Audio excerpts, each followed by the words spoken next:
though, so I obviously would get it done.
Yeah.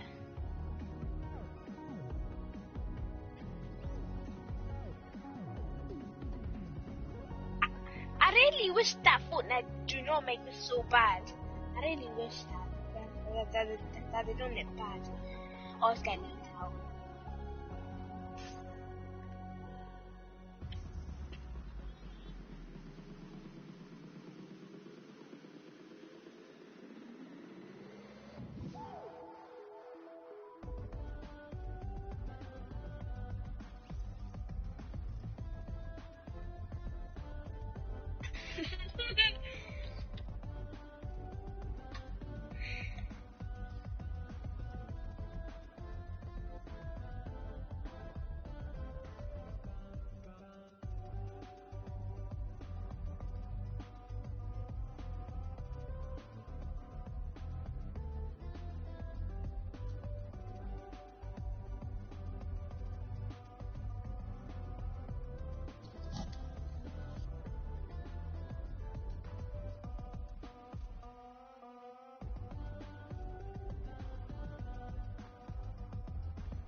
No. Why would I even do that? Yeah.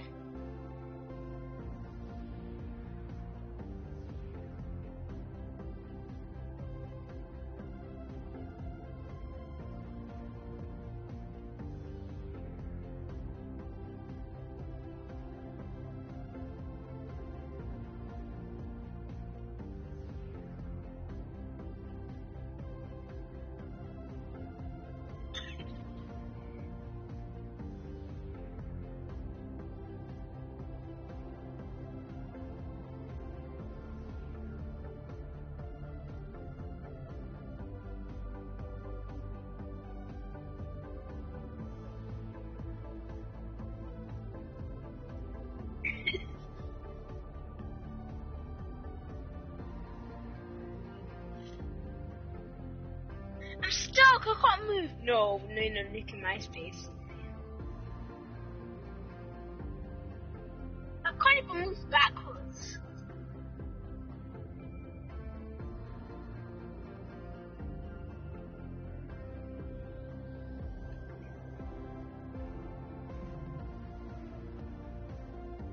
There.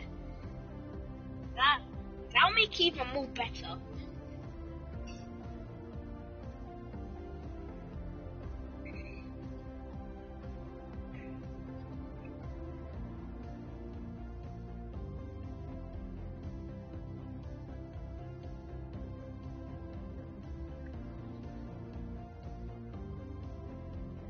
There.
My face is still there.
You, you the why?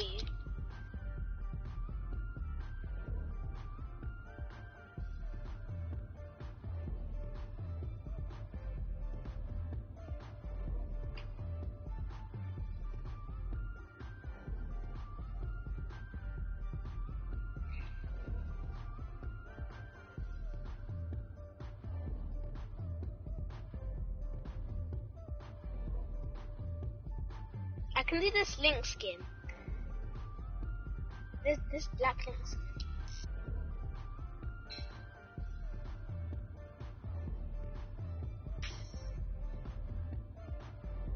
Yes, I can see you.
Yes, I got something.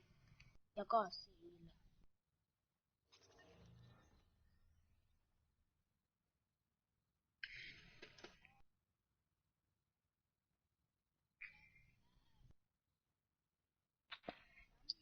Gotcha's gonna miss it.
you know the show's about to start. Yo, you know it's about to start. It's about to start.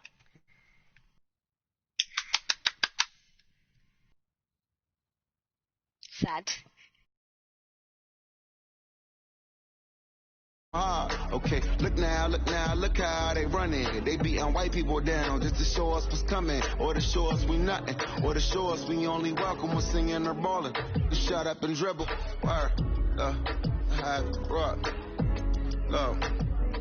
Hey everybody, I'm Carrie Champion. Welcome to We the People. So today we are having a very candid conversation with athletes and artists who want to make sure that you use your voice to vote. Voting is your voice. So we have so many different issues that have happened in this country. It's really, truly unprecedented time. So I'm looking forward to these conversations. I think you'll be educated as well as entertained, but most importantly informed. We have morethanvote.org, whenweallvote.org, and fairfight.com. Those resources are imperative as we try to change our future.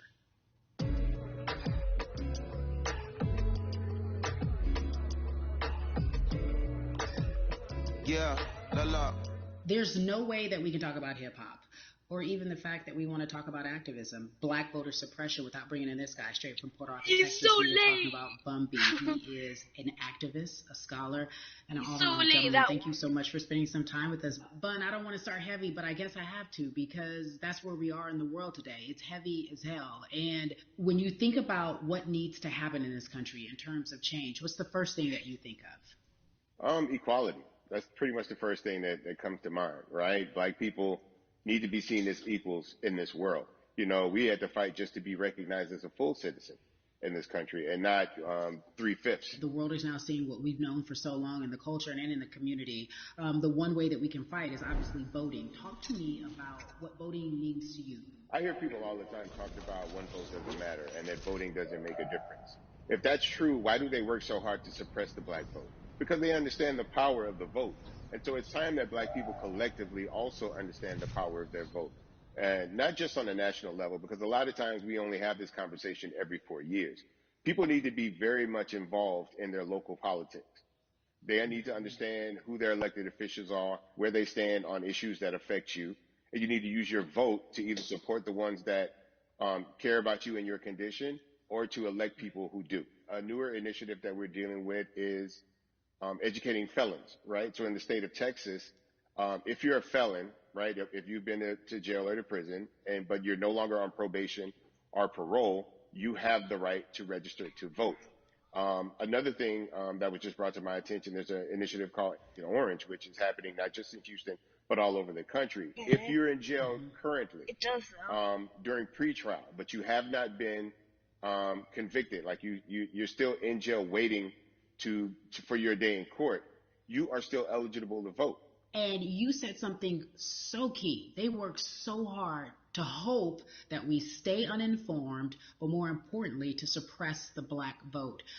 If you could do one thing with this message that we're trying to send today about how important voting is, what type of images would you like our people to understand and see when they go to these polls and vote, or when they cast their ballots? I think the images that we've all seen, you know what I'm saying, for decades in this country, if not centuries in this country, we've seen black people oppressed. We've seen black people attacked. So every time you look back and you see those old black and white images of people of color being attacked by dogs and people of color being sprayed with hoses, that's what they were fighting for. Back then, they were just fighting for a chance to vote. People like Martin Luther King Jr., people like Malcolm X, these people died to help us be in a position to have the power that we have now, which is to be able to cast a vote and make a decision about the people that have controls over our lives. So, I mean, if you in your own community need a reason to vote, look at a person like George Floyd. If the people in your city are not open to police reform, are not open to having a conversation about defunding the police, are not open to issues concerning economic equality, judicial equality, and racial equality, right? If they're scared to say Black Lives Matter, you have the power to put people in those positions who do believe that Black Lives Matter, who do believe in racial equality, economic equality, judicial equality, right? Who see us as human beings. And if the people in your community don't feel that way, vote them out. It's that simple. It's just vote them out. We don't have enough time to sit around and hope that people change their minds. Yeah, Bumpy, you point out something so important. We have the power. And that is in our vote, and that is with our voice, and that's how we use our voice. I think of where we are right now. People say this is a particular moment, but it is a movement, not just a moment, it is a movement.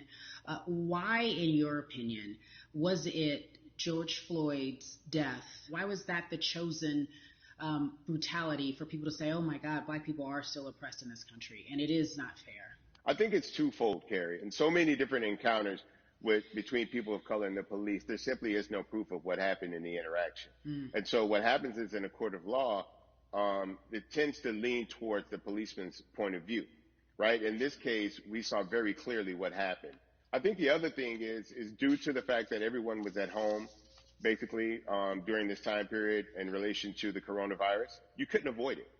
Right? It was on every television station. It was on every social media platform. Everywhere you turn, you were constantly hit upside the head with this message. You see in the interaction that this man did nothing to deserve what happened. That's right. So well said, because if you think about it, in the grand scheme of things, it wasn't worth it, and he didn't have to lose his life. I think that you touched on something that a lot of people talk about, and that is now defunding the police. That has been such a huge conversation, but there's so many misconceptions around defunding and dismantling. If you will, educate the audience. All right. So most people, when they hear the term defund the police, they tend to think of, oh, they're going to take away our police department. Nothing could be further from the point. Defunding the police means that in certain communities, even Houston, take for example, we had over $1 billion allocated to our police force.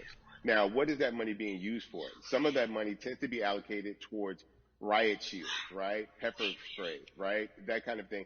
That's only used against the people that fund this budget, right? So why would the people want to supply the police with the means to oppress them? If the police are concerned about the situations in certain communities with a higher crime rate, well, higher crime rates tend to happen in communities where there's not employment opportunities, right? There's not a lot of social services, and people are going to do what they need to do to take care of themselves and their families. When the community has more opportunities for employment, more opportunities for upward mobility, then they tend to be less of a strain on the government. They tend to have a lower crime rate, and because of that, we'll have less need for the police in those communities. You are passionate about so many different things in terms of making sure that we are holding our leaders accountable. Talk to me about some of the other projects that you're working on. Well, right now, obviously, being a part of More Than a Vote is essential. We're dealing with primaries in this country right now, and we just want to educate people. We want to inform people because people are tired, they're angry, they're concerned, and they want information and they want action. And so we want to make sure that we give them the right information and lead them in the right direction. And we thank the people that do not look like us for standing with us right now, because it's very important that people who aren't black be involved, because if black people could have gotten rid of racism, we would have done it hundreds of years ago. And so I'm trying to use my voice and my platform just to let people know that if they feel like I do, there's a number of places they can go to enact change in their community. People need to know about how their city council runs. They need to know that they have the ability to speak when city council meets, to let them know that that's not the way that they feel their city needs to be run. Those are not the places that they feel the money of their community needs to be allocated. And Bubby, even a step further, they can run for office in their local community. They can run for positions. Like, people act like they leave it up to somebody else. If you're upset, it's not hard to get on the school board. It's not hard to be a part of the city council. It really isn't. And depending on how small your town is, you could be a mayor. The power is with the people, and we need to just know that that's happening.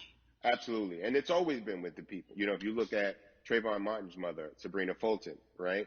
She felt that there was a system of racism and a system of oppression that led to her son's death. And so what did she do? She ran for city council, and she was elected to city council. Our own former president, 44, Barack Obama, right, started in the community as an activist, ran for an elected position, became senator, ran for another elected position, and became president of the United States. So don't think that you can't make a difference. You know what I'm saying? You don't need a lot of money. You don't need a lot of power. Your voice is enough to make a difference. Amen. I feel like I need to go out and run for something. You gave me a rousing speech there, sir. I'd be remiss if I didn't ask you this.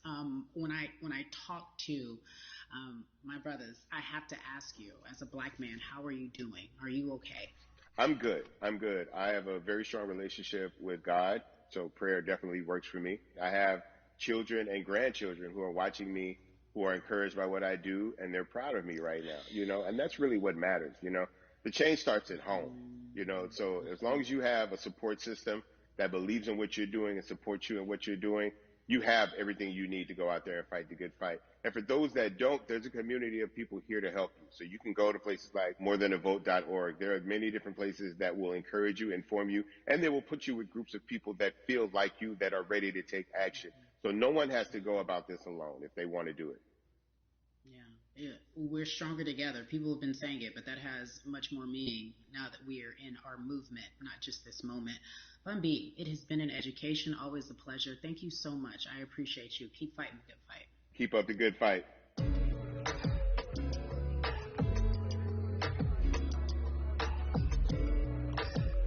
Yeah, la. So our next guest, I have to admit, I'm a fan, but there are so many different people that we could talk to, and I thought it was so imperative that we speak with her. You know her as Molly on the huge, successful show Insecure, HBO's Insecure. She also has a comedy special highlighting her Nigerian roots, and she's an amazing podcaster. Let's welcome in Yvonne Orji, everyone. You have such a beautiful way of making things funny, giving us our medicine with some candy, right? The humor and the healing. You bring all of that to your space. And right now, as you look across this country,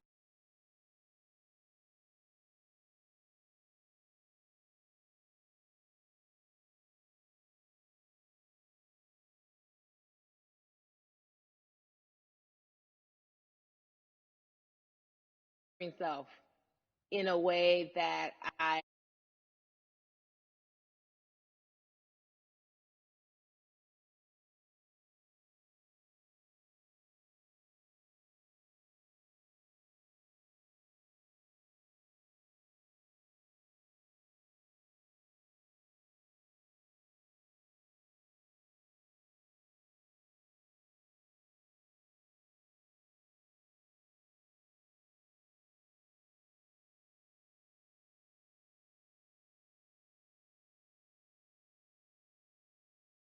will learn how to play well with others in more ways than one.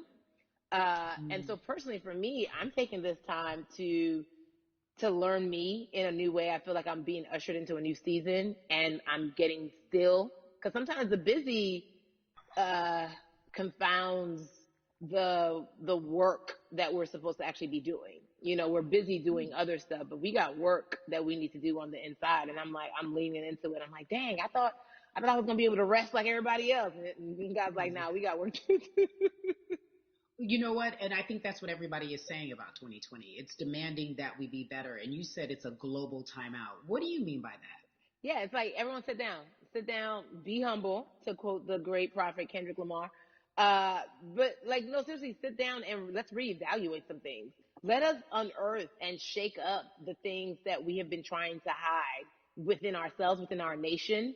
I think America is going through an unraveling right now, a much needed, a much necessary one. And I think all eyes on us, right? There is no, oh, I was on the subway for an hour, so I didn't miss that thing that happened. No, everybody was home. Everybody, was watching when George Floyd died, and everybody, no one could hide it. Everyone was watching when Amy Cooper called the cops. Like, this is a time where it's like, oh, we can't pretend it away. We can't excuse it away. No, no, no, no, no. It's a global timeout. Sit down, watch, and let's learn. And globally, it's like, hey, we were going business as usual, but it ain't usual no more. Like that's old. Anytime change occurs, it's very uncomfortable. And so right now we're sitting with we're getting we're getting comfortable with the uncomfortable. The minorities, we've been comfortable with being uncomfortable because that to me explains just the existence for whatever we want to do, how we break into our careers, how we live our lives, how we find ourselves one of the few or one of the first. And that's a lonely road. When you look at, and when you talk about this global timeout, everybody had to pay attention to Amy Cooper. Everyone had to pay attention to George Floyd. How is that helping us as a people, as a country during our global timeout? I think, well, one, we're not minorities, Carrie. You already know it. It's like these labels that they put on us. It's like the same way of saying like black on black violence. Also, there's no white on white violence. It's branding. Yeah, right. It's all branding. Yeah, you're right. It's like white people kill white people every single day. So no, there is no black on black violence. And if you say black on black violence, well, then let's brand white on white violence. Like, I watch Investigation Discovery.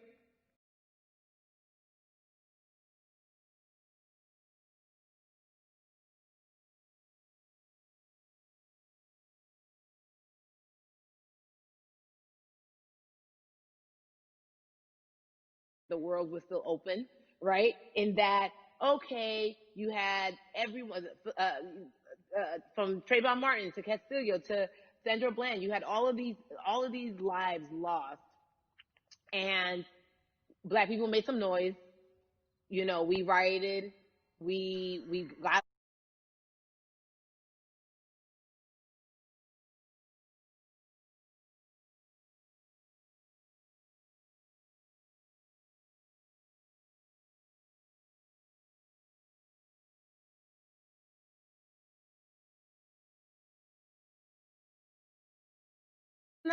This is not about like a band-aid. It's like, yo, we might have to amputate the leg a little bit, but it's all right because by amputating the leg, we're going to save the body. And so I think that's what's happening now. Like, America is realizing, like, oh, black people aren't just making a little bit of noise. Like, the protests are still out. The conversations are still being had. The change is still being demanded. And I think they're seeing, oh, this is not going no way. And no, it's not, because we need systematic change. What a beautiful way to explore what is happening and describe our country. We might have to amputate the leg, but that's to save the body. That's what's happening right now. That's beautiful, Yvonne. And to that end, I have to ask you this, because the way that we do that, we use our voice. And our voice right now in this world, in this country, is our vote. And everyone talks about voting and how important it is, but I feel like more than ever we understand that it's not just about voting every 4 years for the man in office. It's about your local elections. It's about the mayor. It is about the district attorney, the people who have the power to bring charges against police if police brutality is an issue in your community. If you care about your school district, you can run for the school board. I ask this of you, right? Your parents are from Nigeria. You are Nigerian. You talk about that very lovingly. What does voting mean for you? You know, I think voting is power. I remember, I became a naturalized citizen back in the 90s, when because I was still a minor. My mom naturalized, and so we were able to do it under her. And just even that power of, like, we are American citizens, and all the access that we have by being citizens. One of those accesses and those access to power being voting. It's a big deal. It's a big deal because not only do we have the opportunity to be in this country, but now we can be of the country. We can be of the systems. We can be of the rules. We can be of what it actually affords. But I think, going back to your earlier comment about just the setup of systems, I think we are done a disservice, either it's schools or whatever it is. And I'm not putting teachers on blast. I think teachers do a phenomenal job, but for some reason, we do not, and give them all the raises. I know too many parents who are like, this child of mine, I do love them, but hey, where can I drop them off? And I do think that there's a disservice done because, again, when we talk about them, to your point, we talk about every 4 years. It's important to vote for the presidency. We don't realize, like, oh, snap, we actually can vote about, like, how much our libraries get. It's like small things like that, but they make a big difference. When you think of voter suppression in this country, what does it look like for you? It's the systems. When we talk about voter suppression, we also talk about systematic racism, right? It's all the systems that set up. And we've normalized, okay, maybe your job will give you a half day, or maybe, you'll be able to get this luxury. It shouldn't be a luxury. It should be built into the system. It should be built into the fabric of how we vote. But maybe you'll be able to get this luxury in order to enable you to go vote. Think about everything disenfranchised, marginalized Black person has to endure in a day. So in a day, you need to get to work. If something happens to your car, if something happens to your child care, if something happens to, there's so many factors along the way that can send you into a tailspin. As